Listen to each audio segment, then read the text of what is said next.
kelompok 2, kelas 12 IPS akan menjelaskan teks editorial tugas bahasa Indonesia. Saya akan menjelaskan tentang memahami teks editorial. Teks editorial itu merupakan suatu pendapat seseorang mengenai isu atau masalah yang aktual yang terdiri dari masalah politik, sosial, maupun ekonomi. Teks editorial ini atau opini ini seringkali ada di koran atau majalah yang dilengkapi dengan bukti, fakta, dan alasan yang logis agar si pendengar dan pembaca itu bisa menerima. Perkenalkan, nama saya Cindy Lestari. Saya akan menjelaskan tentang ciri-ciri teks editorial. Di antaranya yaitu yang pertama, tema tulisannya yang hangat, bersikap, berbicara yang luas oleh masyarakat atau aktual dan faktual. Yang kedua, bersikap sistematis atau logis.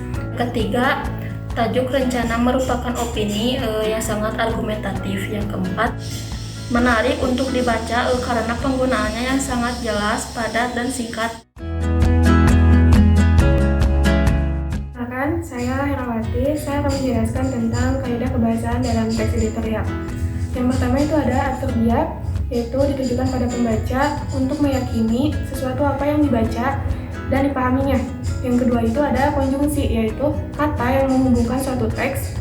Dan yang ketiga itu ada verba material, yaitu verba yang menunjukkan perbuatan pada suatu fisik atau peristiwa.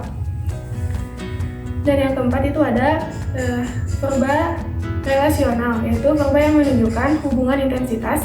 Dan yang terakhir itu verba mental, yaitu verba yang menerangkan suatu persepsi, afeksi, dan kognisi. Dan juga pada verba mental ini terdapat partisipan, pengindra atau sensor, dan juga fenomena.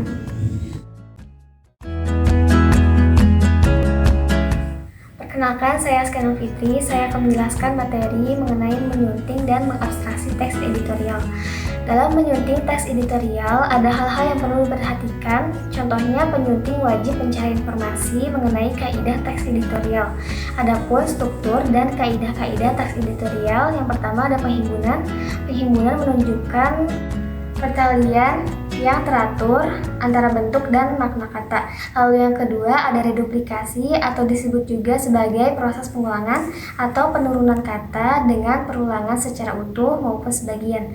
Lalu yang ketiga ada konjungsi, yaitu hubungan antar kalimat yang membentuk kalimat majemuk. Lalu yang keempat ada kalimat majemuk. Kesejajaran unsur kalimat itu pada kalimat majemuk secara itu diperlukan. Kesejajaran itu meliputi jenis kalimat ataupun unsur kalimatnya. Lalu yang kelima ada abstraksi teks. Abstraksi teks merupakan ringkasan atau intisari secara garis besar teks tersebut dalam kalimat yang padu. Thanks for watching. Kami dari